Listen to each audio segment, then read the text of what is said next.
করবো বন্ধুরা, এভাবে আলুটা কেটে আমি প্রেসারে একটু শিশি করে নিয়েছি। আর পেঁয়াজটাকে এভাবে লাল ভেজে নেব। টমেটো দিয়ে দিলাম, আদা, এটা সব কিছু আমি ভেজে তোমাদেরকে দেখাচ্ছি আমি আলুটা কীভাবে করব। ভাজা ভাজা হোক।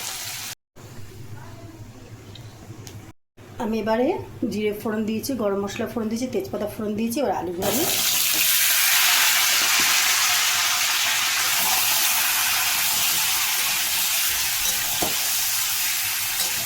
এভাবে পাতলে নেব।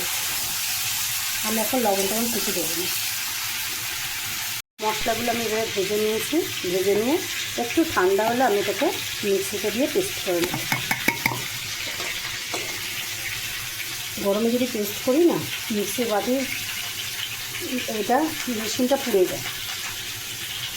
আমি জিরে গুঁড়ো, ধনে গুঁড়ো একসাথে দিয়ে আমি মিক্সিতে একটু পেস্ট করে নেব। মিক্সিতে পেস্ট করে নিয়েছি। আমি এবার সব মশলাটাকে একটু দিয়ে দেবো। আর মিক্সিটা ধুয়ে আমি একটুখানি জল দেবো।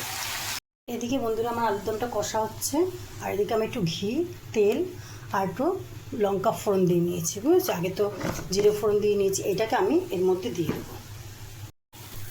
মানে কী বলে, লঙ্কা আর সেই লঙ্কা গুঁড়ো দিয়ে দিয়েছিলাম, ফোড়নটা এর মধ্যে দিয়ে দিলাম।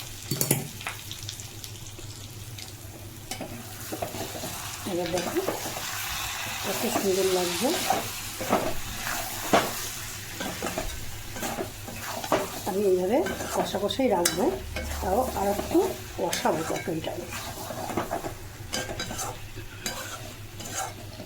কষুক বন্ধুরা একটু। আমার আলুর দমটা এভাবে কষা কষাই রাখবো। আমি এবার একটু আলুর দমের মশলা দিয়ে দিলাম। ওপর দিয়ে খানিকটা ধনে পাতা দিয়ে দেবো।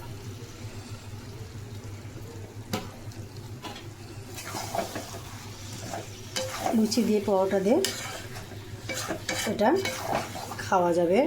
এমনকি ফ্রাইড রাইস দিয়েও খেতে পারো, পোলাও দিয়েও খেতে পারো। খুবই সুন্দর। চাপা দিয়ে